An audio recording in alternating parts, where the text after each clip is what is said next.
Hello दोस्तों, आप सभी का स्वागत है हमारे यूट्यूब चैनल पर।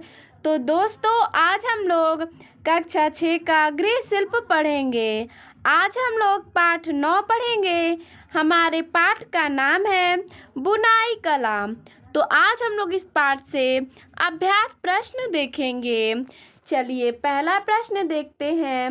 वस्तुनिष्ठ प्रश्न पहला है, मिलान करो।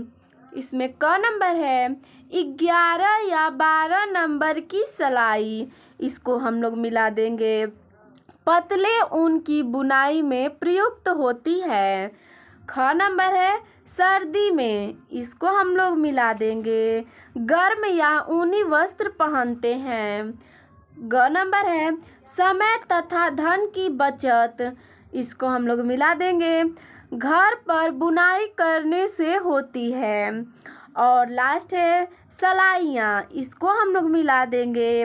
बुनाई के लिए आवश्यक है। चलिए दोस्तों, अगला प्रश्न देखते हैं। 2 नंबर, रिक्त स्थानों की पूर्ति करिए। इसमें पहला है बॉर्डर बुनने के लिए यहाँ रिक्त स्थान है कि सलाइयाँ प्रयोग होती हैं। तो रिक्त स्थान पे भर देंगे 11 या 12 नंबर। 2 नंबर प्रश्न है बुनाई सदैव। रिक्त स्थान यहाँ पे दिया गया है ऊन से डालें। तो रिक्त स्थान पे भर देंगे ढीली। 3 नंबर है बॉर्डर के फंदे सदैव। यहाँ रिक्त स्थान है ऊन से डालें। तो रिक्त स्थान पे भर देंगे दोहरी। चलिए अगला प्रश्न देखते हैं। निम्नलिखित कथनों में सत्य के सामने सही तथा असत्य के सामने गलत का चिन्ह लगाइए। इसमें क नंबर प्रश्न है गर्म वस्त्र गर्मी में पहने जाते हैं। यह गलत है, क्योंकि गर्म वस्त्र हमें ठंडे के दिनों में पहनना चाहिए ताकि हमें गर्म की एहसास हो सके। ख नंबर है बुनाई के लिए सलाइयाँ आवश्यक है। यह बिल्कुल सही है। ग नंबर है घर पर बुनाई करने से समय का दुरुपयोग तथा धन की बचत होती है। यह भी सही है। चलिए अगला प्रश्न देखते हैं। 2 नंबर, अति लघु उत्तरीय प्रश्न। इसमें क नंबर है हम ऊनी वस्त्र क्यों पहनते हैं। तो इसका उत्तर हो जाएगा ठंड से अपने शरीर की सुरक्षा के लिए जाड़े में ऊनी वस्त्र पहनते हैं। ख नंबर प्रश्न है ऊनी वस्त्र कितने प्रकार से बुने जाते हैं, उनके नाम लिखिए। तो इसका उत्तर हो जाएगा ऊनी वस्त्र 2 प्रकार से बुने जाते हैं। पहला है हाथ द्वारा और दूसरा है मशीन द्वारा।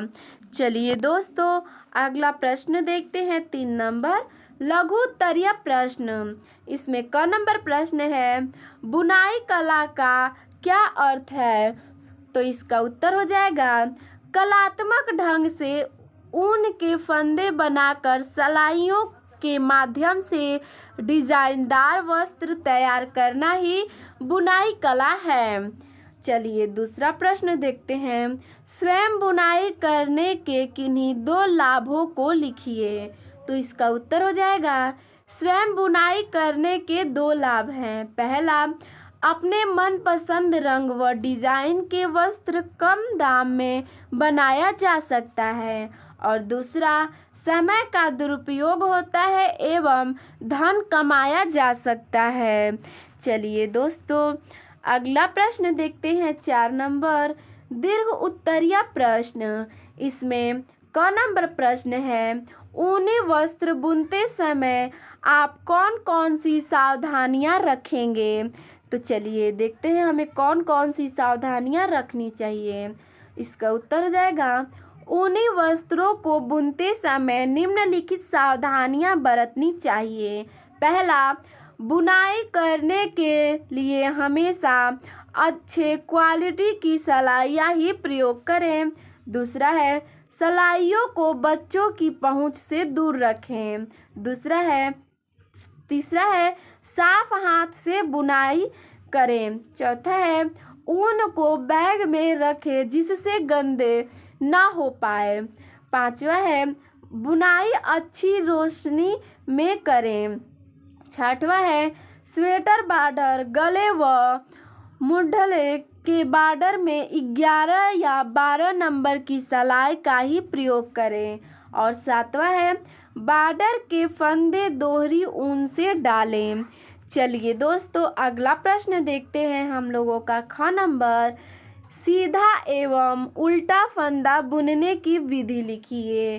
तो पहले हम लोग देखेंगे कि सीधा फंदा कैसे बुनते हैं, फिर उसके बाद देखेंगे कि उल्टा फंदा कैसे बुनते हैं। तो सीधा फंदा बुनते समय खाली सिलाई को दाहिनी हाथ में तथा फंदों वाली सिलाई को बाएं हाथ में पकड़ें। इसके बाद दाएं हाथ की खाली सिलाई को बाएं हाथ की सिलाई के फंदे में नीचे की ओर घुमाकर ऊन को एक बार बढ़ाकर फंदे के अंदर से निकालें। इससे बाद बाएं हाथ की सिलाई से फंदे को गिरा देते हैं। इस प्रकार सीधा फंदा बुन गया। चलिए दोस्तों अगला देखते हैं उल्टा फंदा। हमने सीधा फंदा देख लिया, अब उल्टा फंदा देखते हैं। उल्टे फंदे में दाएं हाथ की सिलाई को फंदे के बीच में से नीचे की ओर निकालते हुए अपनी ओर लाएं। सिलाई की नोक पर ऊन को एक बार लपेटें और उसका लूप बनाते हुए इसे बाएं हाथ की सिलाई के फंदे में से गिराते हुए निकाल लें। इस प्रकार ये फंदा उल्टा बुन गया। तो दोस्तों आपको हमारा यह वीडियो कैसा लगा हमें कमेंट में ज़रूर बताइएगा। धन्यवाद।